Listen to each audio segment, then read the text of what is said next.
সমস্যা আছিলে তাত বানপানী বুলি ক'লে আমাৰ বুকু কপি যায় ৰঙা নদী বানপানী বুলি ক'লে আমাৰ বুকু কপি যায় আজি আপোনালোকে চাওক সেই মাথাউৰি একেবাৰে লোহাৰ নিচিনা বনোৱাই কল নহয় নৱদেলৰ ডাঙৰীয়াৰ সমষ্টিত হওক মূৰ সমষ্টিত হওক ৰঙা নদী পৰ্যন্ত মাথাউৰি ভাঙি পিনে টাউনৰ ভিতৰলৈকে পানী সোমাই গৈছিলে কিন্তু বিজেপি চৰকাৰৰ দিনত সেই মাথাউৰি ভাল কৰাই নহয় 26 কিলোমিটাৰ নেশ্যনেল হাইৱে নিচিনা ৰাস্তা মূৰ সমষ্টিত কৰা হৈছে কিন্তু আজি লখিমপুৰ জিলাৰ যি বান বিধ্বস্ত অঞ্চল বুলি এটা দুৰ্নাম আছিলে আজি কিন্তু তাৰ 80% কাম সম্পূৰ্ণ হৈ গৈছে এতিয়া আছে মানৱ ডেকা আপোনাক দলে সময় দিছে 7 মিনিট হয় অধ্যক্ষ মহোদয় মই আজি জলসম্পদ বিভাগৰ কৰ্তন প্ৰস্তাৱৰ বিৰোধিতা কৰি মোৰ ভাষণ আৰম্ভ কৰিব বিচাৰিছো জলসম্পদ বিভাগ মানে কেৱল বানপানীৰ লগতে জড়িত হৈ নাথাকে অসমৰ সমগ্ৰ অৰ্থনৈতিক ব্যৱস্থাটোৰ লগত বানপানীয়ে প্ৰভাৱ পেলায় যেতিয়া বানে বিধ্বস্ত কৰে এটা অঞ্চল তেতিয়া খেতি পথাৰ নষ্ট হয় মানুহৰ সম্পত্তি নষ্ট হয় আৰু যেহেতু অসমখন এখন কৃষি প্ৰধান আমাৰ ৰাজ্য গতিকে অৰ্থনৈতিক বিৰূপ প্ৰভাৱ পৰে আজি যদি বানপানীৰ ক্ষেত্ৰত অসমক যদি কোনোবাই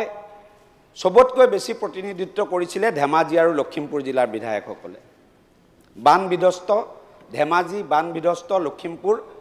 এনেকৈ আগতে কোৱা যায় ভৰত নৰ ডাঙৰীয়াও সেই বিভাগৰে মন্ত্ৰী বা এতিয়াও তেওঁ সেই অঞ্চলৰে বিধায়ক আগতে আমাৰ লখিমপুৰ বা ধেমাজিৰ ৰাইজে কি বিচাৰিছিলে জানেনে জনপ্ৰতিনিধিৰ পৰা আমাৰ মনত আছে তেতিয়া আমি তেতিয়া সৰু আছিলোঁ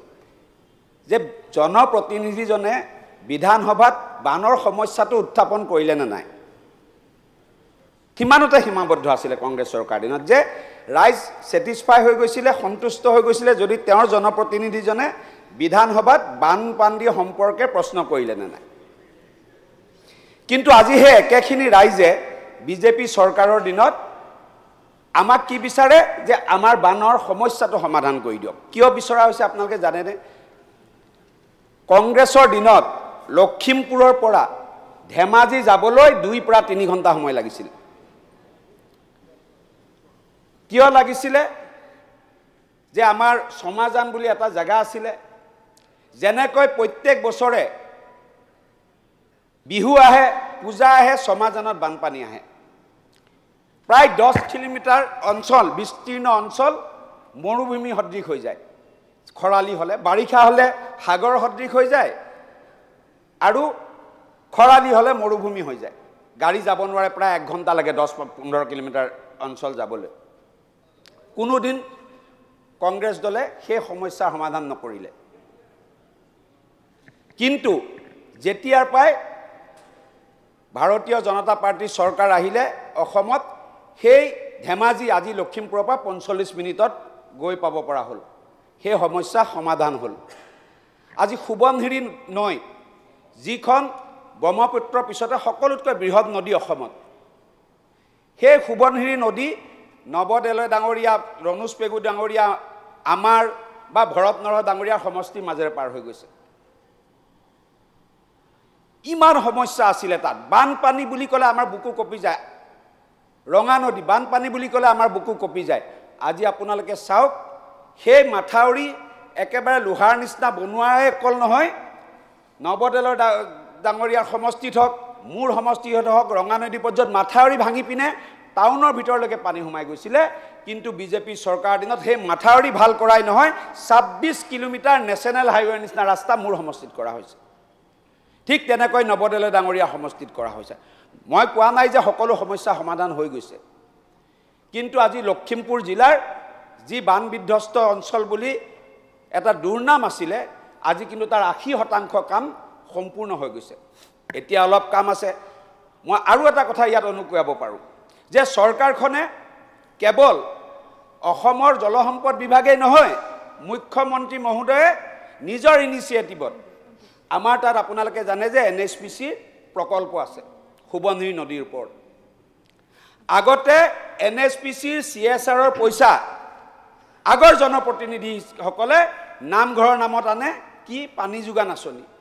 আগতে কি আনে ক্লাবৰ নামত আনে পানী যোগান আঁচনি, কিয় আনে ক'তো মই সেইবিলাক দেখাও নাই পানী যোগান আঁচনি। কিন্তু আমাৰ মুখ্যমন্ত্ৰী ডাঙৰীয়াই NSPCৰ লগত কথা পাতি আমি নৱদলে ডাঙৰীয়া, মই প্ৰধান বৰুৱা ডাঙৰীয়া, ভুৱন পেগু ডাঙৰীয়া, ৰণোজ পেগু ডাঙৰীয়া 200 কোটি টকা NSPC CSR দি আমি সোৱণশিৰি মাথাউৰি বনাইছোঁ আৰু সেয়া সম্ভৱ হৈছে জলসম্পদ বিভাগৰ মুখ্যমন্ত্ৰী ডাঙৰীয়াৰ ইনিচিয়েটিভৰ কাৰণে।